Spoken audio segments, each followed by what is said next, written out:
K-Pop Demon Hunters. If you have internet access like at all, then you've heard of this movie, and pretty much everyone loves it. And that's where I come in. I did not like it all that much, and I have my reasons, which I will get into in this video, but I did enjoy it. But for some reason, almost every reviewer has very little, even slightly negative things to say about it. But on a real note, people have treated this movie like it's the best thing to happen to animation. I've deadass heard people call it a cinematic masterpiece, or the best thing they've watched in a long time. And they must not watch a lot of stuff. And as for the success of the movie, let's just say it was broken records. It's created by Sony, and yeah, they crushed Disney. You know the rest. Now, I went into this movie expecting a masterpiece. Okay, I wasn't really expecting a masterpiece, but I was expecting something really good because the hype was off the roof. Some people said it's better than like all the Pixar movies in recent years. That includes Soul, Luca, Elio, Turning Red, Elementals. So yeah, I had some expectation. Now overall, the movie felt like it lacked any real depth, and it also didn't offer anything different story-wise, but it is a fun and enjoyable watch as long as you don't take it too seriously. I don't think it was trying to be super deep, so I understand mostly. K-Pop Demon Hunters is about a K-pop group called Huntrix, consisting of Rumi, Mira, and Zoe, who are also demon hunters, and their goal was to complete the Hunmoon, which is a barrier separating the human and the demon world. But then the Saja Boys come along, and they're a K-pop group who are secretly demons, and their goal is to weaken the Hunmoon by stealing Huntrix fans. Now let me start with what I liked. Obviously the animation, but I could already see it was great from the trailers. But what stood out to me was the way it kind of skipped frames sometimes. I don't know anything about animation, but I like the art style. Also, the character designs were like really good, especially for Zoe.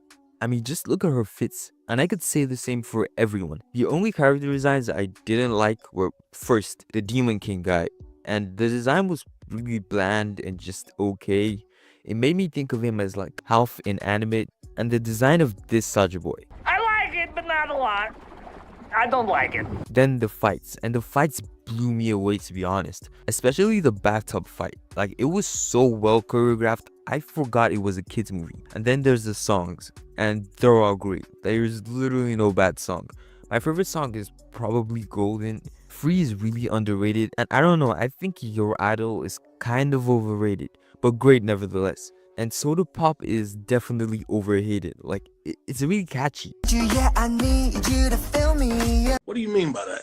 I like the showcasing of Korean art and lore, and I don't think I was bored at any moment. Overall, it's a pretty good, lighthearted movie, and it definitely accomplished what it was trying to accomplish in terms of, connecting with its audience. Now, what I disliked. I need you to hear me out, okay? First, the plot was predictable, and a lot of things were just cliche. Slaying demons or monsters isn't a new concept, and I can't say it was done better than anything I've watched. You could already know the way it would end, and that's not necessarily a bad thing, but the end didn't make me feel like, yeah, this is it, everything is resolved, because I still had questions. Rumi being half demon was interesting, but they didn't really build it up.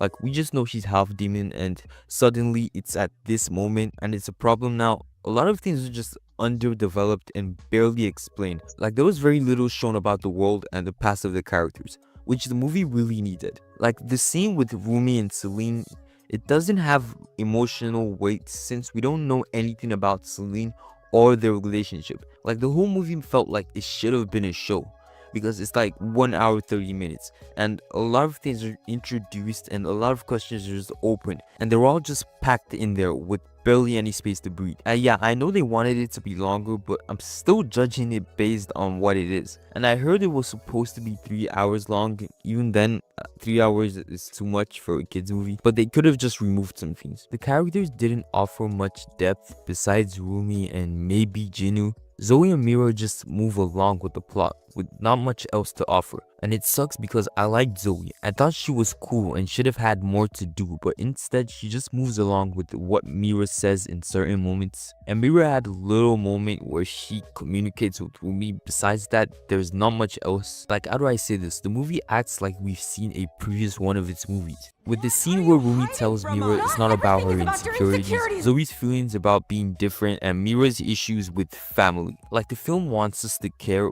without any prior knowledge. Jinhoo had his backstory and it really cements him as a really selfish person. Like being able to eat and sleep while having abandoned your family is literal heartlessness. He kind of just betrays Rumi and gets what he wants, and yeah, he sacrifices himself, which could be a contrast to him being selfish, but he still got what he wanted in the end. The Demon King guy was pretty stereotypical too, like really stereotypical. Nothing sets him apart or makes him even slightly unique. Celine was just around and Bobby was cool, but I just wish they did more. Like maybe tell us why he cares about the girl so much. That might have been interesting. The romance was half-baked, like from enemies to lovers, I guess, but they weren't enemies for that long and the transition to lovers was rushed. What does it feel like? I can tell you when. I was wondering the same thing. And the sacrifice was kind of because he confirmed that it was all a lie. And even if it wasn't, he still betrayed her. So obviously the love wasn't strong enough for him to not betray her. And it didn't feel as sad as the movie wanted it to. Like I said, there wasn't enough depth. And one of the biggest problems with the movie for me was this scene. Now we know Rumi was born half demon, and that's not her fault. She was basically groomed to see herself as something to be fixed and to never tell Mira and Zoe. But when Mira and Zoe find out, they literally prove her insecurities right. They do not accept her and they actually raise their weapons at her. Like I get that they might be mad that she was working with Junie and she was hiding things from them, but that is no reason to just shun her completely, especially when it's implied that they've been friends for a while. It's kind of frustrating and it really makes me want to know what message they were going for. And they also never addressed this again. They're just back to being best friends, I guess. The dialogue was good for the most part, but sometimes it felt kind of off. Everything is at stake, and we just need to get through this together. And the humor was alright, but it felt like it was trying a bit too hard to be quirky or cool sometimes, which is why people on TikTok call it cringe. But they call everything cringe on that app. But I think kids will find it funny though. And I mentioned that there were some things that didn't make sense and were just unanswered, so I'm just gonna speedrun it.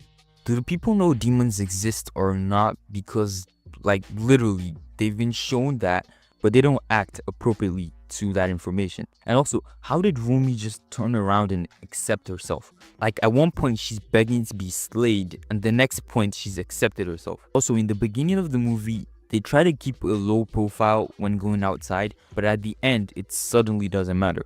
If demons are capable of good like Jinyu showed, then why kill them? Rumi literally asks if Kima is controlling a demon, and that plot point is thrown out the window. Are you a prisoner too? Is Kima making you do this?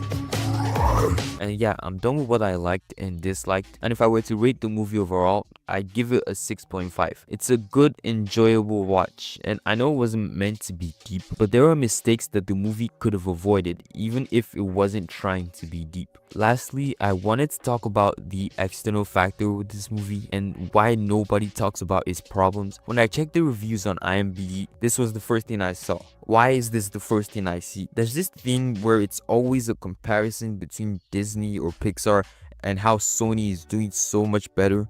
I mean, Inside Out 2 broke the ultimate record, but tell yourself what you want. But that is actually affecting the public perception of Elio, which is a pretty good film, but its flaws are more highlighted, and K-Pop Demon Hunters' flaws are barely highlighted, and it's all because of an agenda. Like from YouTube alone, you already know about the issues with Elio's production and little things like bean mouth, which will make people perceive it badly when that shouldn't even affect the final product. I mean, K-Pop Demon Hunters was in production for 9 years, but no one brings it up to bring down the movie, and everyone wants to make K-Pop Demon Hunters the standard for animation from now on. Like, look Disney, do this. But when you bring the Spider-Verse movies, the Michelle vs. the Machines, Vivo, and Wish, apart from animation and spectacle, it is literally the least impressive movie here. But all the movies are good though. My point is, Sony can and has done better on a writing and emotional aspect. But now we're praising Sony for delivering a product that's not as good. Please don't take it as me hating on the movie. Definitely go check it out if you haven't. You would probably enjoy it more than me. The hype kind of just made me go into the movie a certain way. Some people are gonna watch this video, heck, just read the title